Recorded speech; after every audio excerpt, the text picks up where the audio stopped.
room, a small piece of room. Then I heard this voice. It says, "Tell your men to wear white kurtas." Kurtas. I said, "Oh, Muslim head." Then I said, "It's just a dream." He came again and again. Abraham Richman adalah seorang pendeta besar di Afrika Selatan. Selama lebih dari 15 tahun, ia memimpin gereja Korintus dengan ribuan jemaat setia yang selalu menantikan khotbahnya setiap minggu.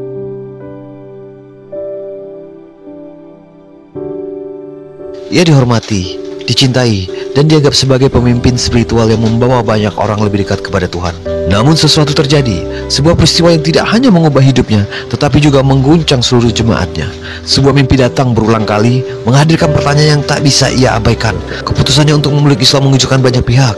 Gerejanya terguncang, media heboh, dan dunia pun menoleh. Tapi bagi Abraham, yang kini dikenal sebagai Ibrahim Richman, ini bukan sekedar perubahan agama. Ini adalah perjalanan menemukan kebenaran. Dan inilah kisahnya.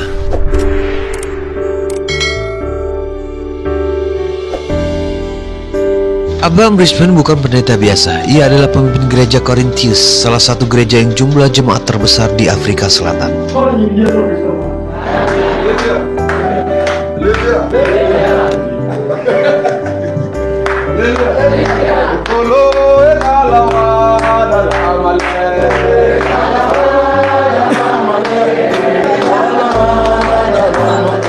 Ribuan orang datang setiap minggu untuk mendengarkan khotbahnya. Ia bukan hanya seorang pendeta, ia adalah panutan, pemimpin spiritual, seorang yang dipercaya membawa jemaatnya lebih dekat kepada Tuhan. Ia hidup dalam kenyamanan, rumah besar, pengikut setia, dan rasa hormat dari banyak orang. Tapi di balik semua itu, jauh di dalam hatinya, ada sesuatu yang belum ia temukan, sesuatu yang membuatnya merasa ada yang kurang. Lalu suatu malam datanglah mimpi itu. Dalam tidurnya, Abraham melihat sosok pria berjubah putih, wajahnya bersinar penuh ketenangan. Sosok itu tidak bicara, hanya memandangnya dengan tatapan yang dalam, seakan memberitahunya sesuatu tanpa kata-kata. Ia terbangun dengan keringat dingin, ada perasaan yang tidak bisa ia jelaskan. Jantungnya berdegup kencang, dan sejak malam itu mimpi serupa datang lagi dan lagi. Then I heard this voice. It says, "Tell your men to wear white kurtas." Kurtas. I said, "Oh, Muslim head." Then I said, "It's just a dream." He came again and again, and the last time this voice became aggressive now. "Tell your men." Then I went. It was a congregation. I said, "Now I'm going to these people. I'm going to tell them, let them believe." Then I went there. Then I told them, you know how Allah made it easy. They just accepted.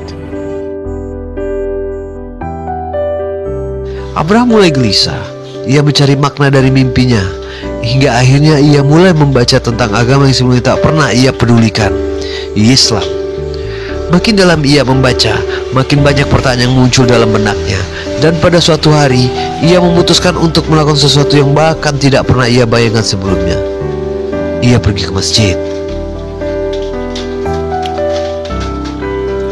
Ketika Abraham melangkah masuk ke dalam masjid untuk pertama kalinya, ada perasaan aneh yang menyelimutinya. Ia melihat orang-orang berdiri, membungkuk, sujud dalam ketenangan. Tidak ada musik, tidak ada teriakan, hanya doa yang lirih terdengar. Alhamdulillahi Rabbil Alamin, Ar-Rahmanir Rahim, Maliki Yawmiddin, Iyyaka na'budu wa iyyaka nasta'in, Ihdinas siratal mustaqim, siratal ladzina an'amta 'alaihim ghairil maghdubi 'alaihim waladdallin. Amin. Seorang imam mendekatinya dengan senyum hangat. "Apa yang membawamu ke sini?" tanya sang imam. Abraham ragu-ragu. Haruskah ia mengatakan yang sebenarnya, bahwa ia seorang pendeta yang sedang mempertanyakan keyakinannya sendiri? Tapi hatinya memaksa untuk berbicara. "Aku ingin tahu bagaimana tentang Islam," katanya pelan. Percakapan itu berlangsung lama. Sang imam menjelaskan Islam bukan sekedar agama, tapi cara hidup. Ia menjelaskan tentang Tuhan yang Maha Esa, tentang Nabi Muhammad, tentang Al-Quran yang belum pernah berubah sejak pertama kali diturunkan. Semakin banyak ia belajar, semakin hatinya merasa damai. Hingga akhirnya setelah berhari-hari dalam kebimbangan, Abraham Richman membuat keputusan yang menggemparkan dunia. Ia mengucapkan syahadat.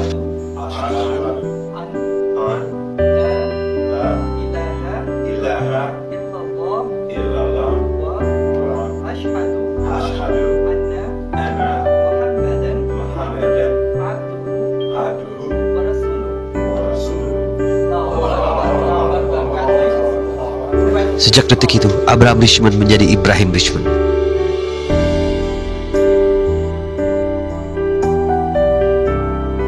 Kabar ini menyebar seperti api. Seorang pendeta terkenal di Afrika Selatan masuk Islam. Jamaahnya terkejut, seberapa marah, seberapa bingung, dan sebagian mulai bertanya-tanya jika pemimpin mereka bisa berubah keyakinan, apa yang sebenarnya ia temukan dalam Islam. Tapi yang lebih mengejutkan adalah sesuatu yang tak pernah terbayangkan. Bukan hanya Ibrahim Richman yang masuk Islam. Dalam beberapa bulan, ratusan bahkan ribuan jamaahnya mulai mengikuti jejaknya. He's giving you shahada. That you will accept what you are wearing. What you are wearing, you've got to accept it. Lo se prohibe. Menes mourir et qui se sait. No lupa. This sign, you've got to accept it in your heart today. Then you become a Christian. Then you become the child of God. Because in King, asil mourir anga lupa. This is a very big symbol. You will repeat after me. Sizophinda bonke akushona ngane zikababa. I will speak in Arabic. Uzokhuluma ngolimi lakwababa wenu bakuhlabahlangana. And then I will translate in English.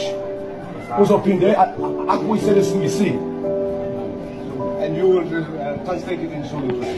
Mina ngisolo ukudlulisela mina ngolimi lwesiZulu. Everybody repeat after me. Ashhadu Allah ilaha illallah wa ashhadu anna Muhammadan Rasulullah.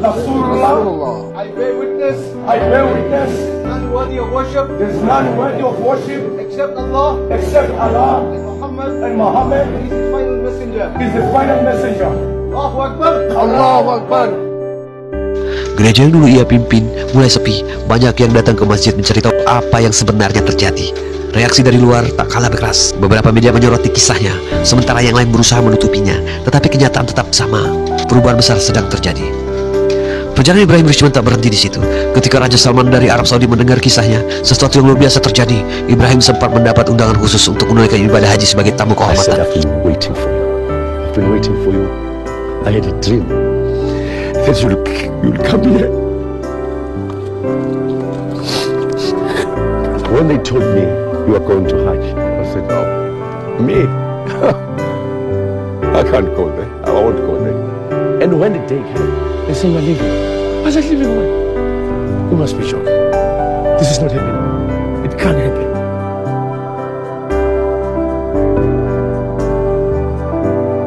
Peace be upon him, Muhammad.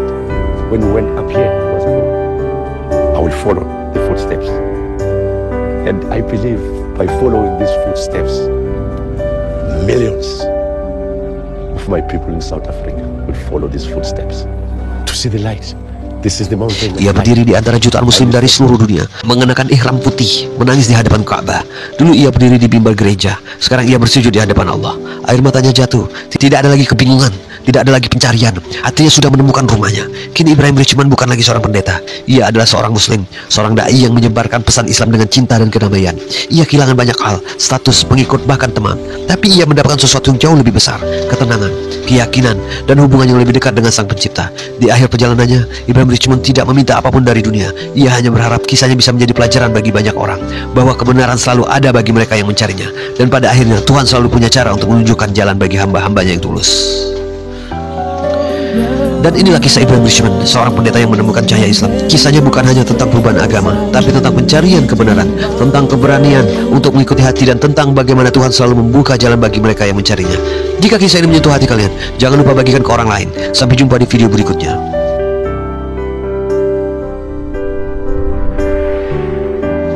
Jika kisah ini menyentuh kalian, jangan lupa like, komentar, dan subscribe channel ini agar tidak ketinggalan kisah inspiratif lainnya. Sampai jumpa di video berikutnya. Wassalamualaikum warahmatullahi wabarakatuh.